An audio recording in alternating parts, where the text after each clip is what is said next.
അമ്പല ദർശനമാണ് കേട്ടോ. പക്ഷെ ഇന്ന് ഒറ്റയ്ക്കല്ല, ഫാമിലി ആയിട്ട് തന്നെ പോവാന്ന് വെച്ചു. ഞങ്ങൾ രാവിലെ തന്നെ ഒരുങ്ങി ചേച്ചിയുടെ അടുത്തേക്ക് വന്നു. ഇനി ചേച്ചിയും പിള്ളേരുടെയും ഒരുക്കം കഴിഞ്ഞിട്ട് വേണം പോവാൻ. അജു ഈ രാവിലെ തന്നെ കുളിപ്പിച്ചതിന്റെ ദേഷ്യത്തിലാണ് കേട്ടോ ഇരിക്കണത്. അച്ഛനും പിന്നെ തീരെ ക്ഷമയില്ലാത്ത കാരണം ഒരുക്കം കഴിഞ്ഞിട്ട് വരാന്ന് പറഞ്ഞിട്ട് പുറത്തേക്ക് ഇറങ്ങി. പിള്ളേരെ സെറ്റാക്കിയതിന് ശേഷം ചേച്ചിയുടെ ഒരുക്കം തുടങ്ങി. ഇടയിൽ നമ്മുടെ രാജുവേട്ടൻ വീഡിയോ കോൾ വിളിച്ചിട്ടുണ്ടായിരുന്നു. പിന്നെ കുറച്ചു നേരം അങ്ങനെ പോയി. അങ്ങനെ ഞങ്ങളെല്ലാവരും പോവാൻ ഇറങ്ങി. ഇനി കുറച്ചു നേരം ഭക്തിമാർഗം പിടിക്കാല്ലേ. അമ്പലത്തിലെത്തിയപ്പോൾ തന്നെ എവിടെ നിന്നൊക്കെ ഒരു പീസ്ഫുൾ വൈബ്. ഈ അമ്പലത്തിലൊക്കെ വന്ന മുല്ലപ്പൂ ചൂടുന്നത് ഒരു പ്രത്യേക ഫീലാണല്ലേ. എന്നാ പിന്നെ നമുക്കും കുറയ്ക്കണ്ട, ഞാനും ഒരു മുഴമായി. അവിടുന്ന് ഞങ്ങളുടെ കൂട്ടത്തേക്ക് ഈ 2 പേരും കൂടി വന്നു കേട്ടോ. ഈ സ്റ്റെപ്പൊക്കെ കണ്ടപ്പോൾ തന്നെ എല്ലാവർക്കും അമ്പലം ഏതാണെന്ന് പിടികിട്ടിയില്ലേ. പിന്നെ നമ്മൾ ഇടക്കിടക്ക് വരുന്ന ഒരു സ്ഥലം കൂടിയാണ്. ഇവിടെ ഒരാൾ ഒരേ പ്രാർത്ഥനയാണ്, എന്തോ കാര്യം സാധിക്കാനാണ്. അങ്ങനെ പറയാനുള്ളതൊക്കെ പറഞ്ഞ് ഒന്ന് കറങ്ങിയിട്ട് വരാന്ന് വെച്ചിട്ട് ഞാൻ അവളെയും വിളിച്ചിട്ട് ഇറങ്ങി. പിന്നെ നമ്മുടെ മെയിൻ കാര്യം ഏത്, ഫോട്ടോസും അതെടുക്കണല്ലോ.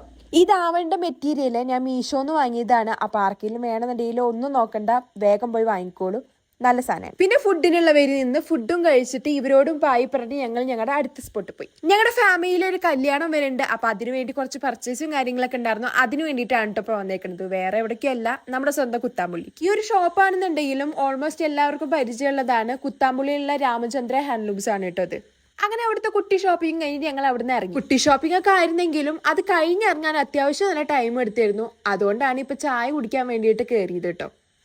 അങ്ങനെ എല്ലാം കഴിഞ്ഞ് ഞങ്ങൾ വീട്ടിലെത്തി. എന്നാ പിന്നെ നിർത്താലേ. അപ്പൊ ശരി, ബൈ.